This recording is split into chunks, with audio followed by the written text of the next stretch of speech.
کہ اللہ تعالیٰ نے حضور علیہ السلام کو رحمت للعالمین بنایا.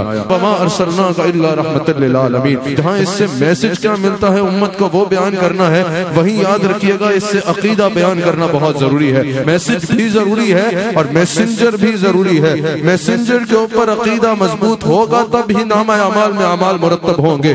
عقیدہ سب سے اہم چیز ہوتی ہے. اللہ تعالیٰ نے فرمایا وما ارسلناک الا رحمت للعالمین. حضور علیہ السلام کو اللہ تعالیٰ نے عالمین کے لیے رحمت بنایا.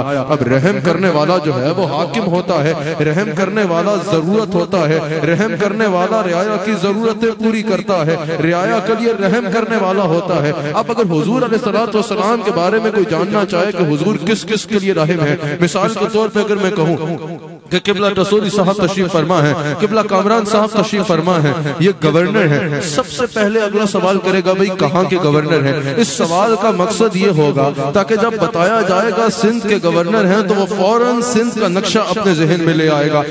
پتہ چل جائے گا کہ بھئی اس حلقے کے اس خطے کے یہ گورنر ہیں. اتنا بڑا سندھ ہے اور سارے سندھ کے یہ گورنر ہیں. اگر بولا جائے بھئی فلاں وزیر اعظم ہے، سوال کیا جائے گا بھئی کس ملک کا وزیر اعظم ہے، ملک کا نام بتایا جائے گا تو سوال کرنے والا ملک کا نقشہ ذہن میں لے آئے گا اور سمجھ جائے گا اچھا اس نقشے کے اندر اس کا حکم چلنا ہے، اس نقشے کے اندر اس کی رعایا ہے. اب اگر ہم کہیں حضور رحم ہیں، حضور رحمت لٹانے والے ہیں، حضور علیہ السلام کی سلطنت کا اعلان کریں، کوئی سوال کرنے والا پوچھے بھئی بتاؤ حضور کی سلطنت میں کیا کیا آتا ہے، حضور کس کس کے لیے رحم ہے، حضور کا حکم کہاں کہاں چلنا ہے، حضور کی کہاں کہاں ضرورت ہے، تو اللہ فرماتا ہے رحمت للعالمین. اب اللہ سوال کرے بھئی سندھ کا گورنر جب آپ نے بتایا تو ہمیں پتا ہے سندھ میں یہ شہر آتا ہے. آپ بولو کہ فلاں پاکستان کا وزیر اعظم ہے تو ہمیں پتا ہے پاکستان میں یہ صوبہ آتا ہے. اب ذرا بتاؤ عالمین میں کون کون سا ملک آتا ہے، عالمین میں کون کون سا ٹینیور آتا ہے، عالمین میں کون کون سا شہر آتا ہے، تاکہ ہمیں پتا چلے کہ رسول اللہ کی رحمت کا سلسلہ کتنا وسعتیں رکھتا ہے. میں نے کہا اگر عالمین کو سمجھنا چاہتے ہو تو ایک اور آیت کو دیکھنا پڑے گا جو ہر نماز میں ہر مسلمان پڑھتا ہے، الحمدللہ رب العالمین. تمام تعریفیں اس اللہ کے لیے جو عالمین کا رب ہے. کراچی والوں بھرپور توجہ درکار ہے. الحمدللہ رب العالمین میں جہاں اللہ کی بزرگی کا بیان ہے، جہاں اللہ تعالیٰ کی شانوں کا بیان ہے، وہاں یہ بھی پتا چل رہا ہے کہ عالمین میں کیا کیا آتا ہے.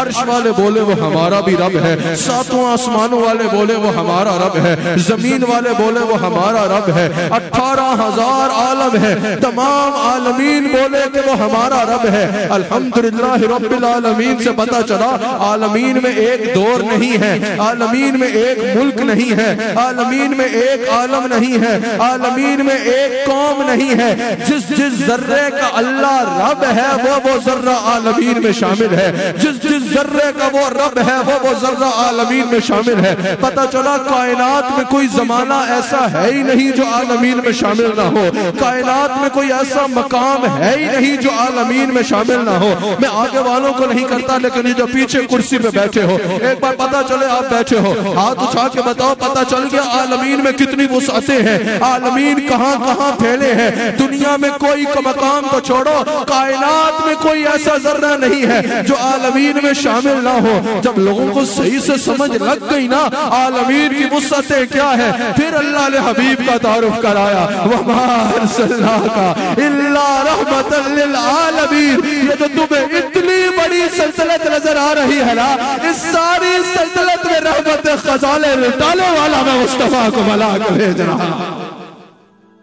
ساری سلطنت میں رحمت کے خزانے لٹانے والا میں مصطفیٰ علیہ السلام کو بنا کے بھیج رہا ہوں. کہا حبیب علیہ السلام جیسے کائنات کا ذرہ ذرہ رب العالمین کا محتاج ہے، رب العالمین کی عطا سے ذرہ ذرہ رحمت للعالمین کا محتاج ہے. جیسے کائنات کا کوئی ذرہ ایسا نہیں جس کا وہ رب نہ ہو، ویسے کائنات کا کوئی ذرہ ایسا نہیں جس کے لیے رحمت میرے مصطفیٰ علیہ السلام نہ ہو.